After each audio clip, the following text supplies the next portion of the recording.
একটা স্মৃতিময় দিনের গল্প শেয়ার করি চলুন। এই তো গত কিছুদিন আগেই আমরা হঠাৎ করেই প্ল্যান করি আমরা বেড়াতে যাব। আর সেই জন্য কিছু রান্না করেছিলাম। আমরা সবাই মিলে একসঙ্গে কাজ করেছিলাম। এটা না ভীষণ আনন্দিত ছিল।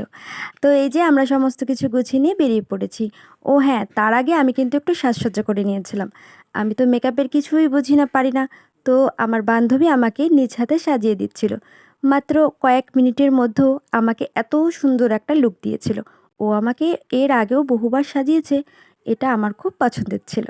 তো এই যে আমরা হচ্ছে বেরিয়ে পড়েছি। ও হচ্ছে প্রীতি আর ও হচ্ছে ঋতু। আর এদিকে রয়েছি আমি আর হচ্ছে আমার সেই বান্ধবী ঋতু, আর ও হচ্ছে আমার সুইট বান্ধবী সোহাগী। তো এই যে আমরা কিন্তু চলে এসেছি। আর আমি সবসময় ভিডিও করি, সেজন্য আমি একটু পেছনে ছিলাম, ওরা সবাই আগে ছিল। যে ঋতু আবার হাই করছিল। তো এই যে আমরা হচ্ছে চলে গেছিলাম, আর যে সৌরভ টিকিট কেটে নিল, আর ওই পাশে ছিল বিজয়। আর আমি একটু ঘোরাঘুরি করছিলাম। সবাই ওইদিকে ওদিকে যার যার মতো ছবি তুলছিল, আমিও সেটাই করছিলাম। তারপর আমরা কিন্তু ক্লান্ত হয়ে গেছিলাম। তো আমরা যেটা রান্না করে নিয়ে গেছিলাম, এটা কিন্তু রান্না করেছিল সোহাগী, আর আমরা সমস্ত কিছু গুছিয়ে দিয়েছি। রান্নাটা এত সুন্দর ছিল, আমরা তো ভীষণ মজা করে খেয়েছিলাম। তো এই যে আমি শুধু ভিডিও করে যাচ্ছি। আর এই যে আমরা হচ্ছে আবার বারবিকিউয়ের ব্যবস্থা করেছিলাম। তো সেই সমস্ত কিছু আয়োজন কিন্তু সৌরভ আর বিজয় করেছিল। ও হ্যাঁ, বিজয় কিন্তু আমাদের ছোট একটা ভাই, আর সৌরভ হচ্ছে আমাদের বন্ধু। আর এদিকে সোহাগী হচ্ছে আমার বান্ধবী। ও হচ্ছে কোথা থেকে যেন ডালপালা পাতা নিয়ে এসেছিল বারবিকিউয়ে সাহায্য করার জন্য।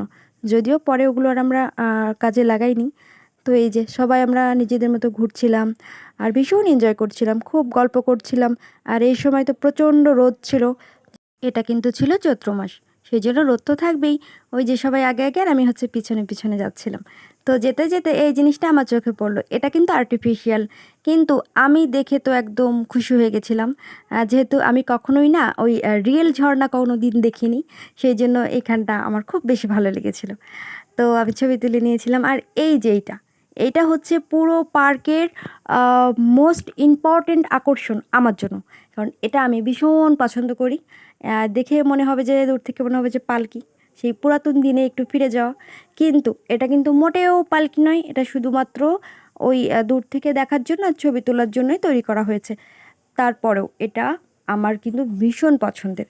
তো আমি এই যে একটু ঢং করে ভিডিও করছিলাম। আর আমার খুব ইচ্ছা ছিল যে আমি হচ্ছে এখানে তো আমি পরিকল্পনা ছাড়া চলে গেছিলাম। আমার আগে থেকেই ভেবেছিলাম, গতবার যখন এসেছিলাম তখনই ভেবেছিলাম যে আমি একটা শাড়ি নিয়ে আসবো, কিছু জুয়েলারি থাকবে, মনে হবে নতুন বউ। কিন্তু সেসব আর হয়নি, কী আর করা। ঠিক আছে, পরবর্তীতে কখনো হবে। তারপরে আমি হচ্ছে এখানে চলে এসেছিলাম, একটু ভিডিও করে নিচ্ছিলাম। এটাও খুব সুন্দর দেখতে লাগছে। তো চারদিকে দেখলাম ওরা সবাই মিলে ছবি তুলছে, কেউ টিকটক করছে। সবাই খুব মজা করছে, আর আমি হচ্ছে ঘুরে ঘুরে দেখছিলাম। ও হ্যাঁ, তার মাঝে হচ্ছে এই যে বারবিকিউ করা হচ্ছিল।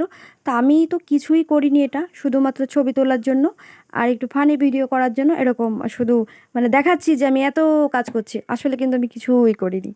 তো এই যে কলার পাতায় হচ্ছে মশলাটা দিয়ে রাখছিলাম।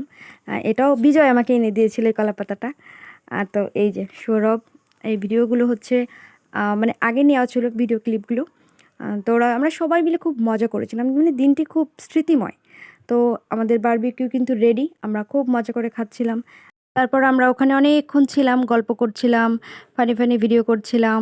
তারপর কিন্তু হচ্ছে সন্ধ্যা যাতে না হয়, সন্ধ্যার আগেই হচ্ছে আমরা ওখান থেকে বেরিয়ে পড়েছিলাম। তো এই যে আমরা যেমন প্রথমে গিয়েছিলাম ঠিক সেরকমই আবার চলে আসছিলাম। তো দিনটি আমাদের কাছে ভীষণ স্মৃতিময়।